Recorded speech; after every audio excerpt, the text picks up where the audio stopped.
जय जगन्नाथ। नमस्कार प्रिय दर्शक, स्वागत करता हूं आपको कल्पतरु राष्ट्र में। आज हम लोग बात करेंगे केतुदेव के ऊपर। केतुदेव आपके कुंडली में किस तरीके का रोल प्ले करते हैं।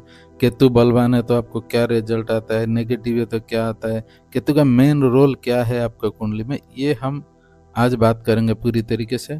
इससे पहले आपको एक इन्फॉर्मेशन, अगर आपको इस तरीके का विश्लेषण अच्छा लगता है तो चैनल को लाइक, सब्सक्राइब और शेयर करें और कमेंट दे आगे किस तरीके का विश्लेषण देखना चाहते हैं। प्ले लिस्ट और डिस्क्रिप्शन में जाकर आप 2026 का संपूर्ण राशिफल के साथ साथ हर राशि वालों का कैरेक्टरिस्टिक कैसा है इसको भी जाके आप देख सकते हैं। तो फिर चलिए शुरू करते हैं केतुदेव के ऊपर। केतु जो द प्लैनेट ऑफ इंट्यूशन। आप अगर कुछ जानते नहीं हो, कुछ सोचते नहीं हो और अचानक आपका दिमाग में कुछ आ जाता है या कुछ बोल दे तो ये हो जाता है। ये इंट्यूशन पावर जो आपको स्पिरिट से या समय से मिलता है या प्रकृति से मिलता है, इसको बोलते हैं केतु। केतु जो अचानक सर नहीं है, जिसका सर नहीं है, सोचने का शक्ति नहीं, लेकिन फिर भी वो बोल रहा है। जैसे हम जाते हैं ना ऋषियों के पास, किसी पूजक पंडित साधक जो है वो जो बोलते हैं हमारे साथ हो जाता है या उनको दिखता है कि क्या होने वाला है, ये केतु है।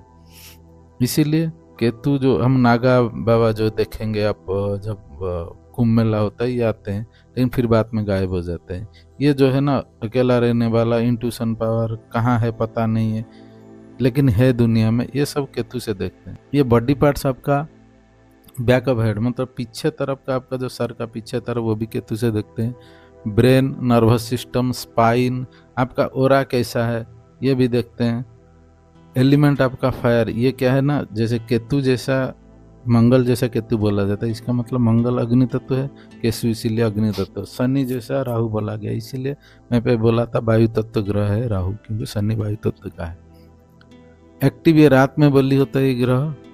जोड़िया को लॉर्ड ऑफ स्कॉर्पियो, क्योंकि मंगल का राशि का ये को लॉर्ड, वृश्चिक राशि का मालिक, साथ साथ मालिक, मतलब मंगल भी मालिक है, केतु भी है। केतु से प्रभावित व्यक्ति 48 साल के बाद उनको भाग्योदय होता है। मेटल इनका भी लीड है, जैसे राहु का लीड है। स्टोन लेसुनिया इनका स्टोन होता है, लेसुनिया पहना जाता है केतु के लिए। Colour smoky grey, multi colour, मतलब सब तरीके का कलर मिक्सचर जो बोला जाता है, या तो फिर smoky grey. Direction north east, क्योंकि गुरु का डायरेक्शन नॉर्थ ईस्ट है, केतु का डायरेक्शन नॉर्थ ईस्ट है, क्योंकि केतु भी स्पिरिचुअल चाहते हैं। केतु से तकलीफ आता है इंसान को, क्योंकि ये दुनिया का सुख देना नहीं चाहता। राहु दुनिया का सुख देकर आपको यहाँ रखना चाहते हैं, ऊर्ध्वगामी नहीं होना देते हैं, लेकिन केतु आपको ऊपर जाना चाहते, ऊपर भेजना चाहते हैं गुरु जैसा। इसीलिए केतु से प्रभावित व्यक्ति को मटेरियल सुख नहीं मिलता है, लेकिन उनको स्पिरिचुअल सुख मिलता है। इसीलिए गुरुदेव का जो डायरेक्शन है नॉर्थ ईस्ट, केतु देव का भी डायरेक्शन वही है। ये नेचर इनका क्रूअल, हार्ड और मैलिफिक, क्योंकि ये जब आपको स्पिरिचुअल देंगे तो कष्ट है ना, आपको साधना करना पड़ेगा। क्रूअल है, हार्ड वर्क करना पड़ेगा मेंटली। मैलिफिक इसीलिए होगा, इसीलिए क्योंकि मटेरियल सुख जो देते हैं वो सब बेनिफिक में आते हैं, जो मटेरियल सुख नहीं देते हैं वो मैलिफिक में आते हैं, मतलब अशुभ प्लानेट में। गुरु एक ग्रह है जो दोनों देते हैं, आपको मटेरियल सुख भी देते हैं, आपको स्पिरिचुअल सुख भी देते हैं। इसका मतलब गुरु क्या चाहते हैं, मटेरियल सुख लो लेकिन उसको यूज करो आपको साधना के लिए। मटेरियल सुख को आप अपने लिए सीमित मत रखो। सिग्निफिकेंट और मत्स्य अवतार भी देखते हैं केतुदेव से मिला के। माँ धूमावती जो है वो भी केतुदेव से देखते हैं। ट्रांजिट पीरियड ये भी 1.5 साल का है, क्योंकि राहु केतु साथ साथ में चलते हैं। एस्पेक्ट उनका नहीं ले, क्योंकि सर नहीं है तो उनका दृष्टि कहाँ से आएगा। रिट्रोगेट ऑलवेज वो बकरी ही रहते हैं। शैडो प्लैनेट है वो।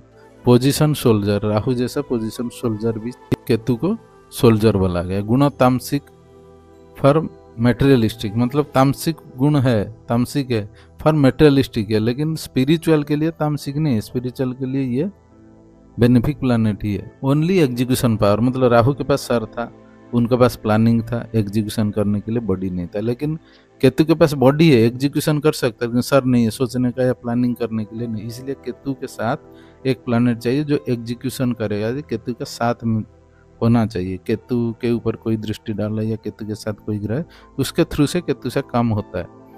हेडलेस है, इसीलिए केतु दशा में, केतु टाइम में आपको क्या करोगे क्या नहीं करोगे ये सोचने में मुश्किल। मिस्टेक क्योंकि दिमाग नहीं है, सर नहीं है, तो आदमी खुद गलत करेगा ना, इसीलिए मिस्टेक्स को भी देखते हैं। नो इंटेलिजेंट उनका नहीं, इंट्यूशन पावर है, इंटेलिजेंट नहीं है केतु, वो इंट्यूशन पावर है। एबव इंटेलिजेंस मतलब इंटेलिजेंस के ऊपर जो है सोचने का शक्ति, जो हम ध्यान करके आते हैं, वो सब केतु से देखते हैं। अकल्ट साइंस इसीलिए केतु से देखा जाता है।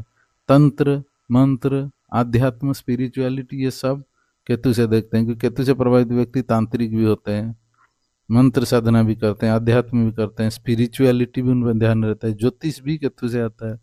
मुख्य कारक ग्रह है, क्योंकि 12th हाउस में केतु होना वो मुख्य कारक होता है। अपवर्ड डायरेक्शन मतलब ऊपर जाने की कोशिश करता है आत्मा, इसीलिए अपवर्ड डायरेक्शन है। धर्म को रिप्रेजेंट करता है। इंट्यूशन पावर जो बोला मैं। एंटी सोशियल भी है। ये किस तरीके का एंटी सोशियल है? जो समाज के लिए भला करते हैं लेकिन समाज से दिखते नहीं, जैसे क्राइम ब्रांच, सीबीआई, नागा वावा, ये जो भी सब ब्लैक कमांडो, ये सब केतु से देखते हैं। साधु लोग भी केतु से देखते हैं। अंडरग्राउंड थिंग्स, जो मिट्टी के नीचे वाला चीज भी केतु से देखा जाता है। इंसेस्टर ऑफ मदर साइड मतलब माँ के साइड का जो भी नाना नानी जी है मदर साइड का, ये भी केतु से देखते हैं। ये था ओवरऑल आइडिया केतु देव का, कुछ आइडिया जो आप लोगों के लिए आगे कुंडली देखने के टाइम में काम में आएगा। इसको थोड़ा देखते रहिए अभी तक, फिर हम ग्रहों के बारे में, कुछ स्थिति के बारे में कुछ बात करेंगे। इससे बाद में हम कुंडली विश्लेषण चालू करेंगे और 12 भाव के बारे में बात करेंगे। इसके बाद कुंडली विश्लेषण चालू करेंगे कैसे करते हैं। तब तक इसको देखते रहिए। रहते हैं। जय जगन्नाथ। स्थिति